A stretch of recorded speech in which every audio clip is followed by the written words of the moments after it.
మరి అభిరుచి స్వగృహ ఫుడ్స్‌లో చాలామంది కస్టమర్స్ ఉన్నారండి. అండ్ రెగ్యులర్ కస్టమర్స్ కూడా ఉన్నారని తెలుస్తోంది.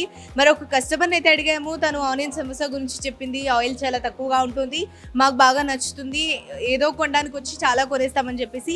ఇక్కడ మరికొంతమంది కస్టమర్స్ ఉన్నారు. అసలు వాళ్ళ అభిప్రాయం ఏంటి? వాళ్ళు ఎన్ని ఇయర్స్ నుంచి ఇక్కడికి వస్తున్నారు అనేది వాళ్ళ మాటల్లోనే అడిగి తెలుసుకుందాం. నాతో పాటు రండి. ఇక్కడ ఒక కస్టమర్ అయితే ఉన్నారు. ఒక కస్టమర్‌ని అయితే అడిగి తెలుసుకుందాం. నమస్తే సార్.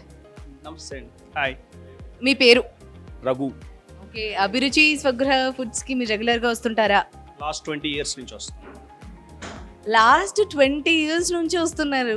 ఏంటో నిన్న మొన్న నుంచి కాదండి. లాస్ట్ 20 ఇయర్స్ అసలు 20 ఇయర్స్ నుంచి మీరు ఇక్కడే కొంటారా స్వీట్స్? అంటే యాక్చువల్గా ఎస్ఆర్ నగర్లో మా ఫ్రెండ్ ఉంటారు సుబ్బారావు గారు అని. ఆయన అక్కడ 30 ఇయర్స్ నుంచి స్టే చేస్తున్నారు ఎస్ఆర్ నగర్లో. సో 20 ఇయర్స్ బ్యాక్ నుంచి ఈయన స్వీట్ షాప్కి వెళ్తూ వస్తూ ఉంటాడు. సో నన్ను తీసుకెళ్తే చాలాసార్లు నాకు అరిసి అంటే బాగా ఇష్టం అన్నమాట. సో హోమ్ మేడ్ అరిసి లాగా వాళ్ళ దగ్గర దొరుకుతుంది.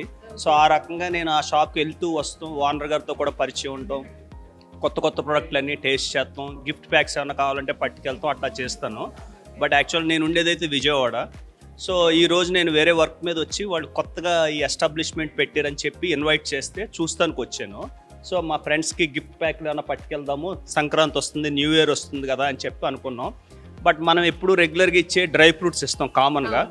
డ్రై ఫ్రూట్స్లో ఏంటంటే యూనిక్నెస్ ఉండదు, ఎవరిచ్చినా అదే ఉంటుంది డ్రై ఫ్రూట్. బట్ ఈ something specially made home made foods లాగా ఉండేది ఏమున్నాయి అంటే ఇట్లాంటి కొన్ని స్వీట్ షాప్సే ఉన్నాయి.